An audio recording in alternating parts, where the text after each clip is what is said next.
भारत ने R-77 missile को भी रूस से ही खरीदा था, लेकिन अब इसकी जगह अपग्रेडेड मिसाइल लाई जा सकती है। इस मिसाइल से भारत में उत्पादन का रास्ता साफ होगा, यानी कि भारत में ही इस मिसाइल की प्रोडक्शन हो सकती है। अगर ये डील हो जाती है तो भारतीय वायुसेना की क्षमताओं में वृद्धि होगी। वहीं इसके आने की खबर से ही पाकिस्तान की धड़कन बढ़ने लगी है। जानकारी के मुताबिक रूस ने भारत को R-37M मिसाइल के प्रोडक्शन का लाइसेंस भी ऑफर किया है और यह भारत के लिए बहुत बड़ी खबर है। अगर ऐसा होता है तो भारत इस मिसाइल को खुद ही बनाने में सक्षम होगा और खुद ही बनाएगा। इस डील के फाइनल होने से इंडियन एयरफोर्स की ताकत में रिकॉर्ड इजाफा भी होगा। यह मिसाइल हाइपरसोनिक गति से उड़कर दुश्मन के किसी भी हवाई लक्ष्य को नष्ट कर सकती है। यह इसकी सबसे बड़ी खूबी है। इस मिसाइल को खासतौर पर दुश्मन के हाई वैल्यू टारगेट को नष्ट करने के लिए डिजाइन किया गया है। इसे पाकिस्तानी F-16 के लिए सबसे बड़ा खतरा बताया जा रहा है, जिसे उसकी सांसें अटकी हुई है। आज विस्तार से इसी मुद्दे पर चर्चा करेंगे। हमारे साथ मेहमान जुड़ चुके हैं। रिटायर्ड कर्नल शिवदान जी हमारे साथ जुड़े हुए हैं, रक्षा विशेषज्ञ हैं। ग्रुप कैप्टन यूके देवनाथ जी हमारे साथ रक्षा विशेषज्ञ हैं। साथ ही हमारे साथ रवि गुप्ता, पूर्व वैज्ञानिक DRDO से जुड़ चुके हैं। बहुत शुक्रिया आप तीनों का अपना कीमती समय देने के लिए। शुरुआत मैं सबसे पहले देवनाथ जी मैं आपके साथ करूंगी, क्योंकि आप ग्रुप कैप्टन हैं और आपको बेहतर एयरफोर्स के बारे में जानकारी होगी। सर, क्या कहना चाहेंगे? कहा जा रहा है कि इससे जो हमारी एयरफोर्स की कम्बैट कैपेबिलिटीज है वो बहुत ज्यादा आने वाले समय में बढ़ते हुए नजर आएंगी। जी हाँ, इसमें कोई शक नहीं है कि इंडियन एयरफोर्स को बहुत समय से ही एक long range air to air missile की जरूरत थी। अब जब रूस हमें R-37 air to air missile offer कर रहा है, सबसे बड़ा एडवांटेज एक्सपोर्ट वर्जन है। वो 200 किलोमीटर की दूर से ही शत्रु के विमान को शूट डाउन कर सकती है।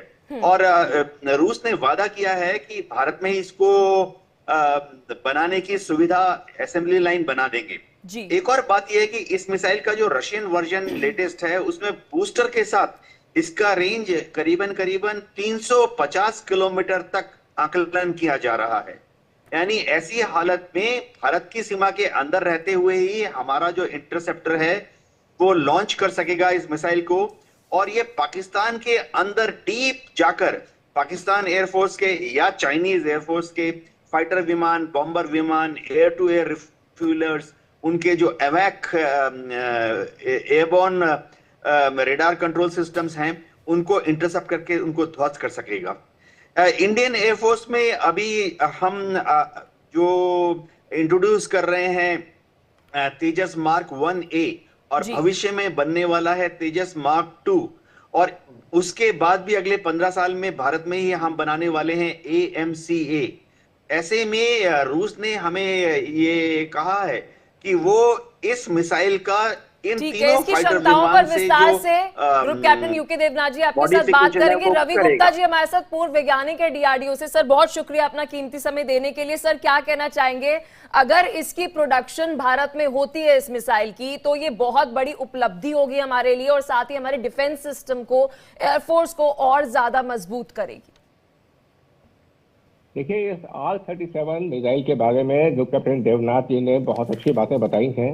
बहुत महत्वपूर्ण मिसाइल है। इससे हमारी जो वायुसेना है इसकी क्षमताओं में वृद्धि होगी, इसमें कोई संदेह नहीं है।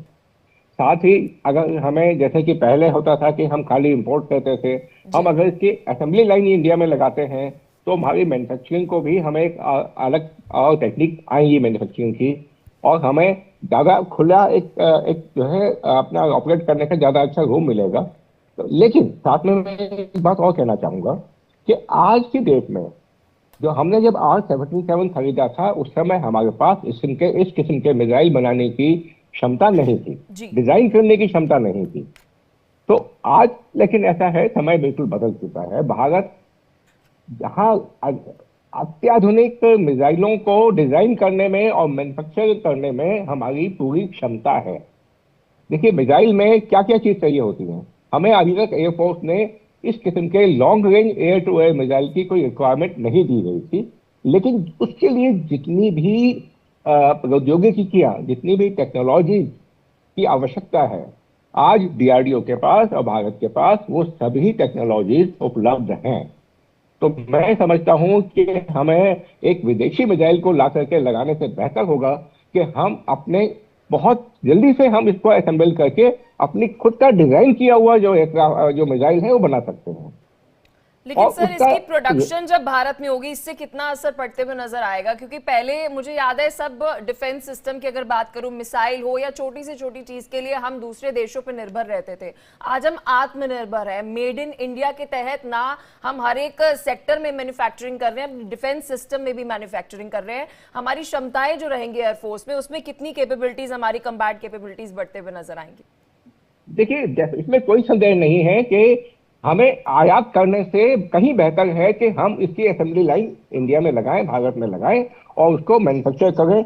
उससे हमारे को वायुसेना की जो क्षमता में वृद्धि है कई गुना बढ़ जाती है, क्योंकि प्रोडक्शन हमारे हाथ में होता है जी। लेकिन ये नहीं भूलना चाहिए कि जब हम एक विदेशी मिसाइल को लेके हम मैन्युफैक्चरिंग तो भारत में करेंगे, उसका उत्पादन भारत में करेंगे, लेकिन हमारे हाथ बंधे होते हैं।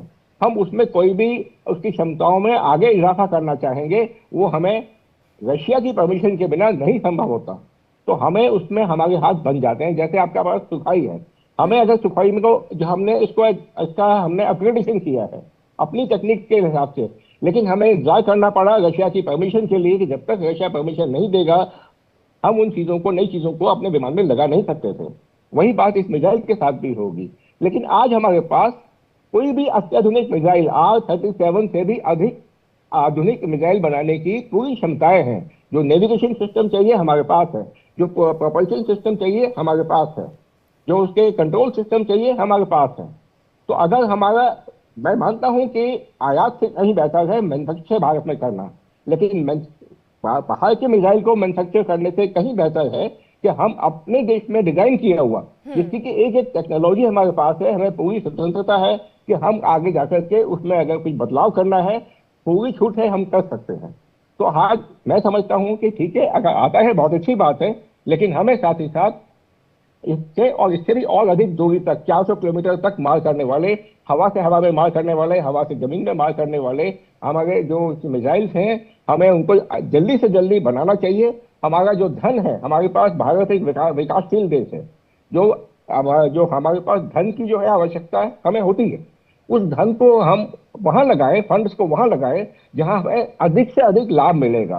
तो अधिक लाभ जब मिलेगा जब हमारे अपने ही देश में डिजाइन किया हुआ मिसाइल हम उसकी मैन्युफैक्चरिंग करेंगे, तो हमारी मैन्युफैक्चरिंग में भी इजाफा होगा, हमारी पूरी स्वतंत्रता भी होगी, वायुसेना को पूरी स्वतंत्रता रहेगी कि आगे जाके कुछ इसमें बदलाव करने हैं और फर्दर एनहांसमेंट अपडेट करने हैं, वो हम कर पाएंगे बिना किसी की परमिशन के। हमारे हाथ बंधेंगे नहीं उससे।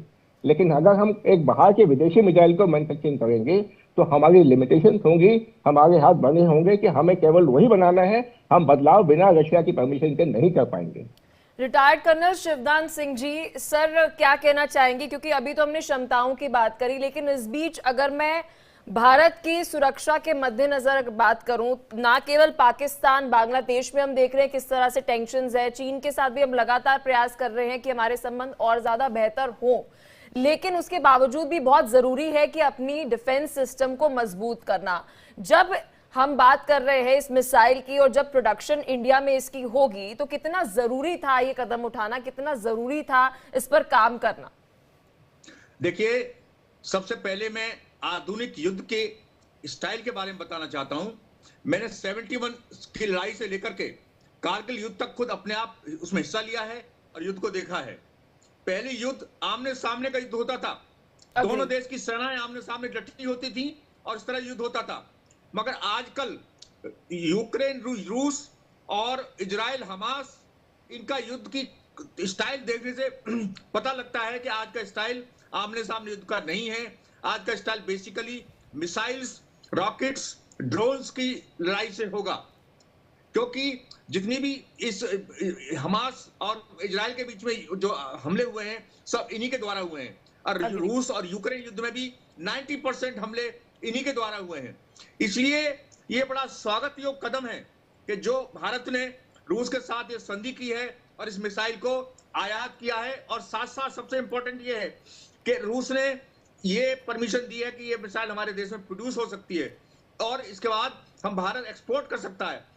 2 दिन पहले हमारे रक्षा मंत्री ने अपना बयान दिया है कि भारत ने इस साल 30,000 करोड़ रक्षा का उत्पाद निर्यात किया है।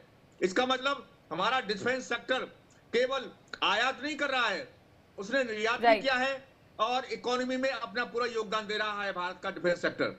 इसलिए इस मिसाइल का देश में बनना और इस मिसाइल को हमारी सेना के शामिल किया जाना बहुत ही स्वागत योग्य कदम है। बिकॉज चीन आगे चल के इसी तरह का युद्ध करेगा और पाकिस्तान भी जो अपने चीन के साथ उसकी काफी संधि हो चुकी है, पाकिस्तान भी ज्यादातर इसी प्रकार भारत को मार करना चाहेगा। क्योंकि आपने देखा होगा पाकिस्तान आजकल सीधा युद्ध नहीं कर रहा है,